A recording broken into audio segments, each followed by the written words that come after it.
Awe de repente, de contienda electoral, bota tende hopi promessa. Hopi promessa que está basa nang mês, arriba e placa que justamente é surplus aqui tá brinda espaço financeiro. Pero banda de essa aqui também, maneira bisa dor de tem falta de debate arriba parte de finança público. Mita querer tá bom como ministro de finanças. Depois de esforço grande que nós fazemos no país aqui para estabilizar Aruba, depois de pandemia, para lograr que nosso país tem 3 anos atrás de outro surplus arriba presupuesto do país Aruba, pero algo também muito importante, lograr reduzir o peso de debe, lograr pagar debe, depois de tanto anos que solamente a criar debe, dor que tem déficit, na maneira que o ministro presidente mesmo a indicar. Na ano 2014, por exemplo, nós temos déficit na acorre de 400 milhões de florins. Então, awe nós está papia de surplus.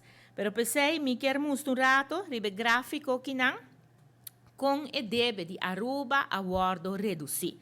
Mas esse gráfico aqui, caminha como por mira, é parte licht, blauw, esse é o débito que nós temos no exterior, é parte blauw escuro, esse é o débito que nós temos localmente, e assim, por mira, ordenam uma distribuição, de lo qual que está o débito aqui, maneira bisa, lo qual que está e debe aqui com não cresce durante 10 anos.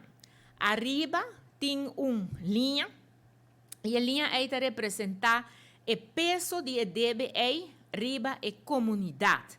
É decir, tudo o qual que nós está produzir como país, nosso GDP, e debe aqui relatar na G, dessa mostra com e debe tá pisa riba e comunidade. Então, se você mira, o gráfico aqui está de 2017, bota o aqui na 2017, 2018 e 2019, e deve aqui, o peso aqui está baixo. E esse aí tem a ver que hecho, com maneira nossa assumir responsabilidade, nossa percorrer para stop e crescimento de débito. E com nossa acessar aqui, dos débito novo, com nossa acessar aqui, dor de traja para por ter déficit mais chiquito e na 2019 acaba nós chega na uma situação que nós estamos tendo maneira bisa para por chegar na uma parte caminho que nós por apresentar presupuesto com surplus e assim mesmo nós apresentar na começo de ano 2020 presupuesto com surplus de 46 milhões de florins.